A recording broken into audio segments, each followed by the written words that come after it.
सोचें एक ऐसा मौजू जो कल तक सिर्फ फिल्मों और कहानियों की जीनत था, आज अचानक कौमी सलामती का एक बहुत बड़ा और संजीदा मसला बन गया है। तो आज हम यही देखेंगे कि ये यूएफओज या जैसा कि अब इन्हें यूएपीज कहा जाता है, कैसे एक छुपे हुए राज से निकलकर सीधा अखबारों की सुर्खियों तक पहुंच गए। ये जो आपने सुना, ये किसी फिल्म का डायलॉग नहीं है। ये अल्फाज एक अमेरिकी बहरिया के एक इंतहाई तरबियत याफ्ता पायलट के हैं, और वो एक ऐसी चीज़ का सामना कर रहा था जो फिजिक्स के हमारे तमाम जाने पहचाने कवानीन को तोड़ रही थी। और यही वो वाकया था जिसने, आप कह सकते हैं, जदीद यूएपी दौर की बुनियाद रखी। तो सवाल यह है कि आखिर ये कहानी जो बरसों से सिर्फ फौजी हलकों में ही चल रही थी, आवाम तक पहुंची कैसे? इसका जवाब एक बहुत ही मशहूर अखबार के एक धमाका खेज मजमून में छुपा है। बात है 16 दिसंबर 2017 की। ये तारीख एक तरह से एक टर्निंग पॉइंट थी। उस दिन न्यूयॉर्क टाइम्स ने पेंटागन के एक खुफिया यूएफओ प्रोग्राम को पूरी दुनिया के सामने बेनकाब कर दिया। और इस सब के पीछे कौन था? लुइस एलिजोंडो, जो खुद इस प्रोग्राम के हेड थे। उन्होंने इस्तीफा दिया और बहरिया की 3 ऐसी वीडियोज़ लीक की जो ऑफिशियली डीक्लासिफाइड थीं, और बस दुनिया के सामने पेश कर दी। अब इन वीडियोज़ में नज़र क्या आया? एक चीज़ जिसे टिक टैक का नाम दिया गया, और उसकी परवाज़ की जो खुसूसियात थीं वो नाकाबिले यकीन थीं। ज़रा सोचें, सेकंडों में 80,000 फीट नीचे आना, आवाज़ की रफ्तार से 20 गुना ज़्यादा तेज़ हो जाना, और ये सब कुछ बगैर किसी इंजन के, बगैर किसी धुएं के। ये ऐसी टेक्नोलॉजी है जो हमारी समझ से बिल्कुल बाहर है। अच्छा, ये कहानी कोई इत्तेफाकन सामने नहीं आ गई। ये एक बाकायदा मंसूबा था, एक स्ट्रेटेजिक प्लान। इसमें डिफेंस डिपार्टमेंट के साबिक एहलकार शामिल थे, एक इन्वेस्टिगेटिव राइटर थीं, और न्यूयॉर्क टाइम्स के बड़े सहाफ़ी भी थे। उन सब ने मिलकर इस राज को दुनिया के सामने लाने का फैसला किया। और जब न्यूयॉर्क टाइम्स जैसा बड़ा इदारा कोई खबर देता है ना, तो उसकी साख का बहुत फर्क पड़ता है। इस एक खबर ने पूरे मौजू को ही बदल कर रख दिया। कल तक जिसे लोग एक कंस्पिरेसी थियरी कहते थे, वो अचानक कौमी सलामती की एक बहुत ही संजीदा बहस बन गई। लेकिन ये जो कुछ भी हुआ ना, ये सब एक ऐसी बुनियाद पर खड़ा था जो कई दहाइयां पहले रखी गई थी। और रखी भी किसने? एक बहुत ही मुतनाज़ा शख्सियत ने। मिलिए बॉब लेज़ार से। साल था 1989, जब उन्होंने एक ऐसा धमाकाखेज दावा किया जिसने सबको हिला के रख दिया। उनका कहना था कि वो एरिया 51 में काम करते थे। और क्या काम? एलियन टेक्नोलॉजी पर। और उन्होंने वहां 9 गैर अर्जी यानी एलियन उड़न तश्तरियां देखने का दावा किया। अब ये जो मुवाजना है ना, ये बड़ा दिलचस्प है। ये दिखाता है कि 30 सालों में ये अंदर की खबर वाली कहानी कैसे बदली। एक तरफ 1989 में बॉब लेज़ार थे, जिनकी बात को किसी ने नहीं माना, आसानी से मुस्तरद कर दिया। और दूसरी तरफ 2017 में लुइस एलिजोंडो, जिनके पास सरकारी ओहदा भी था और सबूत भी।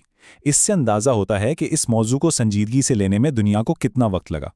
लेकिन लेज़ार को अपनी ये कहानी दुनिया को बताने की बहुत भारी कीमत चुकानी पड़ी। उनका दावा है कि उन्हें इतना हरासा किया गया, उनकी इतनी निगरानी की गई कि वो कई दहाइयों तक बिल्कुल ही गायब हो गए, आवाम की नज़रों से दूर चले गए। तो जो 2017 में न्यूयॉर्क टाइम्स की खबर आई थी, उसने एक ऐसी लहर पैदा की, एक ऐसा प्रेशर बनाया कि हुकूमत को वो काम करना पड़ा जो इससे पहले कभी नहीं हुआ था, यानी एक सरकारी रिपोर्ट जारी करना। तो फिर जून 2021 में पेंटागन ने कांग्रेस के सामने एक रिपोर्ट रखी। सिर्फ 9 सफ़ों की रिपोर्ट थी, लेकिन इसकी अहमियत बहुत ज़्यादा थी। क्यों? क्योंकि ये यूएपीज़ के बारे में हुकूमत की तरफ से अब तक का सबसे बड़ा, सबसे अहम सरकारी एतराफ़ था। इस रिपोर्ट में फौजी अहलकारों की तरफ से रिपोर्ट किए गए 144 वाक़यात का तज्ज़िया किया गया, और नतीजा 144 में से सिर्फ एक की वजाहत हो सकी कि वो शायद कोई गुब्बारा था। बाकी 143 उनके बारे में कुछ पता नहीं चला, वो मुकम्मल तौर पर एक मौमा रहे। रिपोर्ट ने 5 मुमकिना वजाहतें भी दी कि ये कोई फ़िज़ाई कचरा हो सकता है, या कोई मौसमियाती चीज़, या अमेरिका का अपना कोई खुफिया प्रोग्राम, या किसी दुश्मन मुल्क की टेक्नोलॉजी। लेकिन जो 5वीं कैटेगरी थी ना, अदर यानी दीगर, वो सबसे अहम थी। ये हुकूमत का ऑफिशियल इतराफ़ था कि कुछ चीज़ें ऐसी हैं जो हमारी तमाम मालूम वजाहतों से बिल्कुल बालातर हैं। और फिर रिपोर्ट में ये जुमला आता है जो शायद सबसे ज़्यादा चौंका देने वाला है। ये कोई साइंस फिक्शन फिल्म का डायलॉग नहीं है, ये एक सरकारी दस्तावेज कह रही है कि हो सकता है इनमें से कुछ चीज़ों को समझने के लिए हमारा मौजूदा साइंसी इल्म ही काफ़ी ना हो। ज़रा इस बात की गहराई को समझें। हाँ, ये ठीक है कि रिपोर्ट ने कहीं भी एलियंस या खिलाई मखलूक का लफ्ज़ इस्तेमाल नहीं किया, लेकिन उसने एक बुनियादी बात की तस्दीक कर दी اور وہ بھی اعلیٰ ترین سطح پر۔ وہ یہ کہ آسمان میں ایسی چیزیں ہیں جو اصلی ہیں، وہ کوئی وہم نہیں، اور ان کی ٹیکنالوجی ہماری سمجھ سے بالاتر ہے۔ اور یہ جو ساری تبدیلی ہے نا، یہ صرف امریکہ میں نہیں آ رہی، اب دنیا بھر کی حکومتیں اس معاملے کو بہت سنجیدگی سے لے رہی ہیں۔ جاپان کی مثال دیکھیں تو پتہ چلتا ہے کہ پالیسی کتنی تیزی سے بدلی ہے۔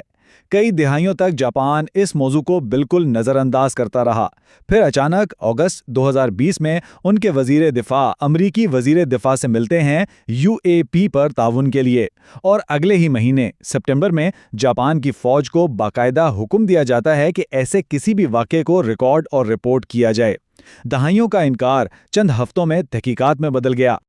اب یہ کوئی چھوٹی بات نہیں ہے، یہ ایک بہت بڑی پیش رفت ہے۔ جب امریکہ اور جاپان جیسے بڑے اور قریبی اتحادی ممالک کھلے عام اس مسئلے پر تعاون کرنے پر راضی ہو جائیں تو اس کا مطلب صاف ہے۔ مطلب یہ کہ UAP کا موضوع اب صرف چند لوگوں کی دلچسپی کا نہیں رہا، بلکہ یہ ایک عالمی سلامتی اور ایک سنجیدہ سائنسی مسئلہ بن چکا ہے۔ تو کئی دہائیوں کے انکار کے بعد آخرکار آفیشل لیول پر بات چیت شروع ہو گئی ہے۔ یوں سمجھیں کہ ہم رازداری کے دور سے نکل کر تحقیقات کے ایک نئے دور میں داخل ہو چکے ہیں۔ لیکن یہاں ایک بہت بڑا سوال پیدا ہوتا ہے کہ اب آگے کیا ہوگا؟ کیا ہمیں ان رازوں کے جوابات ملیں گے یا پھر یہ سفر ہمیں اور بھی گہرے سوالات میں الجھا دے گا؟